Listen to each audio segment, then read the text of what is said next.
The lights inside the Denver courtroom weren't forgiving, bright and white, illuminating a woman who no longer looked like the mother neighbors once waved to across a quiet Colorado street. She stood in chains. Not long ago, she had vanished. Now she was back, escorted by U.S. Marshals after months on the run. The Colorado woman accused of killing two of her own children had been extradited from the United Kingdom, returned to face the charges that followed her across an ocean. For the families left behind, this moment was not closure. It was the reopening of a wound that never healed. The story began in a home that, from the outside, gave no warning. A place where children once slept, laughed, argued over toys, and ran through hallways with careless joy. Teachers remembered the kids as quiet, polite. Friends said the mother was private, tired. Maybe struggling, sometimes, but nothing that screamed danger. Then came the silence. Authorities say that behind closed doors, something broke. Investigators allege that the woman ended the lives of her two children, small bodies discovered in a scene that stunned even seasoned first-ray responders. Details were so disturbing that many were sealed from public view.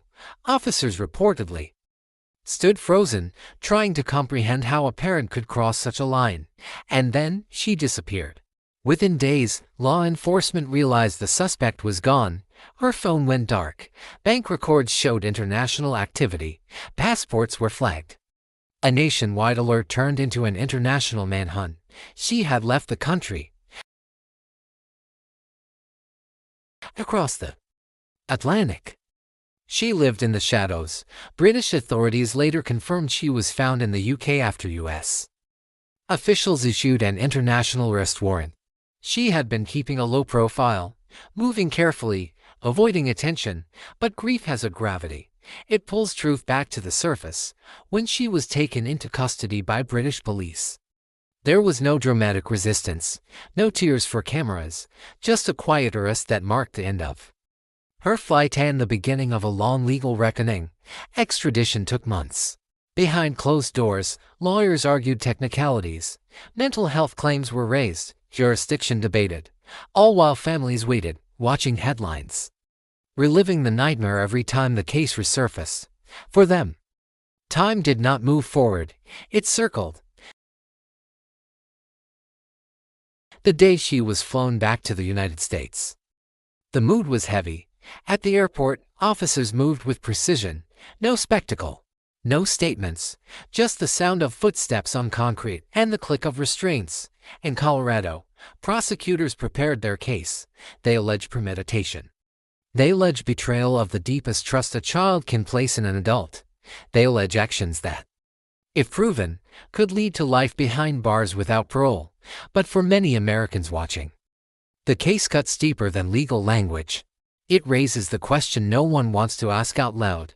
How does a mother reach the point where her own children are no longer safe? Friends have spoken about stress, about isolation, about warning signs that, in hindsight, feel painfully obvious. Missed appointments, emotional withdrawal. But hindsight offers no rescue, only regret. In court, she avoided eye contact.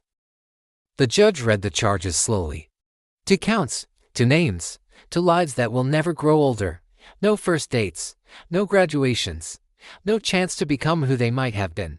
Their absence filled the room.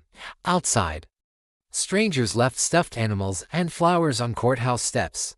Notes written by people who never met the children but felt compelled to mourn them anyway.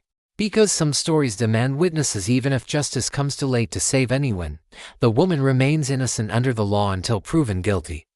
But the weight of the accusations is already crushing. This case is not just about crime. It is about trust, about silence, about the thin, terrifying line between struggle and catastrophe. And now that she has been brought back from the UK, that line will be examined under oath, evidence, and testimony piece by piece. For the children, there will be no verdict that brings them home. For the nation watching, there is only the hope that understanding this tragedy might prevent the next one. And for a mother who ran across an ocean to escape what she is accused of doing, the journey is over. The reckoning has begun.